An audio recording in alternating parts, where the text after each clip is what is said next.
4 stocks with a minimum 50% upside over the next 12 months. Let's jump straight in. We're going to look at the historical performance of each of these companies. We're going to jump into their financial metrics to see how strong they are positioned over the next few years. And as always, we're going to find out, based on the valuation model, what is our intrinsic value, what is our acceptable buy price given our investor margin of safety, and we're going to see how undervalued are these companies that Wall Street believe have a minimum 50% upside projection. So let's jump straight in. Stock number 1 is WBD, Warner Bros. Discovery, currently trading at $10.53. Now it is down 4% today. We can see it pretty much towards its 52-week lows. Now it doesn't currently pay a dividend, and if you have been holding this over the last few years, you can see it is down around 61%. So let's take a look at some of the financial metrics. Now market cap, it is 27 billion. We're talking about a large cap company. Now in terms of the free cash flow per share, well, $2 in 2013, $4 in 2021 before dropping down to $1.71. And do note, this is expected to go lower in 2023 once the annual report is out, but 2024 sees it going back on the upwards trend. So we can see here it has decreased over the last 10 years, but it has been very inconsistent with highs of 481 in 2019. Sales growth, remember, 3 to 7% is what we target for steady, moderate growth. And what we can see here, in fact, over the last 10 years, very strong growth. Triple-digit growth, in fact, in 2022, double-digit growth in 2023. Very nice to see. And when we look at it numerically, the top line has gone from $5.5 billion in 2013 to $34 billion and expected 42 in the 2023 accounts.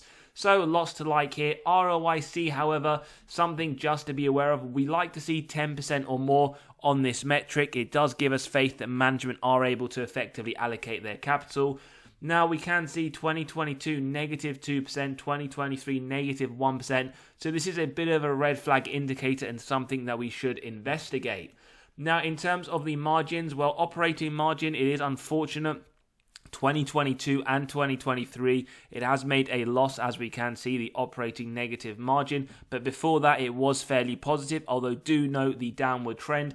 Free cash flow margin still very positive, even in 2022 with the 10%. It is expected 13, so it is increasing from the bottom we saw in 2022. And I would like to see this go back up to the very strong levels we've seen in this 10-year period. Net debt to earnings before interest, tax, depreciation, amortization. Remember, it shows us the balance sheet strength of the company. Now, these are the number of years it would take the company to pay off all of their debt net of cash on hand. We would ideally like to see around 3. Positive news, it is coming down to around 4 in 2023. 2024, though, it is expected to be roughly in line. So something to keep an eye on. It is positive. It has started to come down, but I would like this to come back down towards 3, like we have seen for the large portion of their history. So let's jump into the valuation for WBD. Now, typically on the channel, for the deep dives, we do go through every single one of these models, getting to our intrinsic value. Today's episode, let's jump straight into the essential intrinsic value for this company. Now, for this company, we have the DCF valuation, which is the only one appropriate, coming to $20.81. Now, the current price is trading around $10.49, and as always with a margin of safety, we do start off with 10% if we believe it has a wide moat, strong financial metrics, and good forward-looking data. So at 15%, it is still a buy. At 20%, it is, so we can see there is a large margin of safety. Even at 40%, it is still a buy, and around 50%, it is a few cents shy. So we do see around a 50% margin of safety for Warner Bros. Discovery based on our estimates and projections. In terms of Wall Street, well, they see the share price to go up to around $17.86 over the next 12 months. So they see a whopping 70% upside for this company over the 12-month period. As always, though, as we go along with these companies, do let me know your thoughts, whether any of these have been on your watch list or any that you have been adding. We then jump on to company number 2, which is UAL, United Airlines Holding. Now we can see over the last year they are down around 8%. They are trading towards the mid to lower end of the 52-week range with a forward PE of 4.5. Now over the last 10 years you can see they are down around 6.5%. With the pandemic really hurting this stock, we can see pre-pandemic highs of just under $100. So let's take a look at the metrics. 14.5 billion market cap, a large cap company. Now, when we analyze that free cash flow per share, we can see the inconsistencies. We can see, in fact, all the way back to 2013, where it was trading, or a free cash flow of negative 207. Now, the positive news, 2022, 382. We do see this huge negative free cash flow per share. It is justified, though, with essential COVID lockdown. We shouldn't be surprised to see this figure. 2021, it did rebound, still negative. 2022, up 382. 2023, expected 408. So that it is positive. It has started to turn around, but it is something just to keep an eye on given how inconsistent it has been. Sales growth, then, it should come as no surprise that COVID dropped negative 65%, but it did rebound very nicely over the following 2 years. 2023, double digits as well, very positive, and this could be a very strong company to consider for the portfolio. Total sales then, 38 billion. It did drop to 15 in 2020 before picking back up with expected 53 billion in the 2023 annual report. Now, do note the shares outstanding. It has reduced over the last 10 years, so they have done share buybacks, essentially returning excess cash to investor pockets.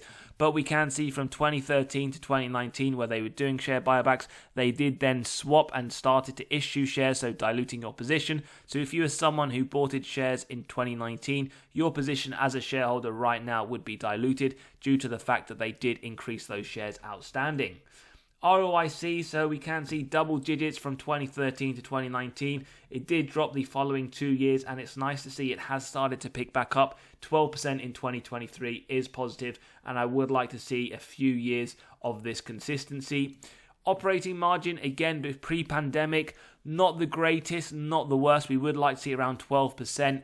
2020, 2021 negative, 2022 positive at 6%, 2023 positive. So the thing that I'm noticing here over the last few years, the post-pandemic essential thing for the company, we do see positive 6%, positive 11%, and the same can be said on the free cash flow margin, although I would like to see these numbers a lot more consistent, especially moving forwards. Net debt to EBITDA, then we can see 2022 2.48, 2023 1.72. So in my opinion, based on the information we do have, it does seem to have a strong balance sheet, which is more positive than the previous company when we did analyze the net debt to EBITDA. So let's jump into the valuation. As always, if you're enjoying the content, values being provided, smash that like button, hit the subscribe and bell button so you are continually notified of these videos as they drop. Margin of safety, then we start off with 10%. It is a buy up to $67.50. 20% still a buy. If we go to 30%, it is still a buy. And at 40%, we can see it is pretty much near the current trading price. So UAL, we do believe there to be around a 40% margin of safety based on the current value of $43.65. In terms of Wall Street and what they see, well, they believe there to be around 50% upside over the next 12 months with a $65.50 target for that period. As always, let me know if you are adding any of these companies. Moving on to stock number 3, we have FSLR, First Solar Incorporated. Now, the last year down 6.5%. They are also trading towards the mid to lower end of the 52-week range with a forward PE of 20.5. Now, if you've been holding this over the last 10 years, you would be up a strong 211%, but do note the essential all-time high for 2023 at around $230. So let's get into the metrics. 17 billion market cap, large cap company. And when we take a look at the free cash flow per share, it is a sight for sore eyes. We do see $6.12 in 2013. Essentially negative $4.97 expected in 2023, and 2024 expected to go even lower, so it doesn't look the greatest at the moment. And as always, as we do run through these companies, if there are any that you believe do warrant a deeper dive like we normally do on the channel, let me know, and if a lot of people do request, we can look deeper. Sales growth, very inconsistent, very cyclical and volatile. We see a year of positive double-digit growth, followed by negative and so on. And when we look at it numerically, we do see, in fact, not only flat, pretty much declining over the period, which is a slight worry. 3.3 billion sales in 2013, 2.62 in 2022. And we can see, although very minimal, they have issued shares over the last 10 years, diluting your position. ROIC then, 10% or more. We do note, though, 2023 is expected to be 7%. Not the greatest, something just to consider, but this could be a company that we do a deep dive on, especially given how much upside Wall Street do believe. Operating margin then we can see inconsistent. Again, we'd like to see around that 16% consistency, although positive to note that from 2022, we see 2023 looking to have rebounded nicely to a 14%, although free cash flow margin isn't looking the healthiest. Net debt to capital, however, we do see it at pretty much zero, so it wouldn't take this company one day to pay off all of their debt net of cash on hand, which is a positive sign when looking at the health of the company. So in terms of the valuation, let's jump straight in, and as always, you can click on the pinned comment below to get to the essential intrinsic value of companies in your own portfolio, as well as their acceptable buy price, as well as those that you are looking on your watch list. So as always, we start off with a margin of safety of 10%. It is a buy up to 189, 20% up to 186, and at 25% around $8 shy. So we see around 25% margin of safety based on the current trading price. Now let's take a look at what Wall Street, and we can see they believe the price to go to around $239 over the next 12 months with 51% upside. This now leads us on to the fourth and final stock that Wall Street see a ton of upside over the next 12 months. Halliburton Company. Now, dividend investors will be happy. This one does pay a dividend. As we can see here, a yield of 1.88%. It is down over the last year around 17%, and over the last 10 years down 33%. And we can see the forward PE sitting at around 11.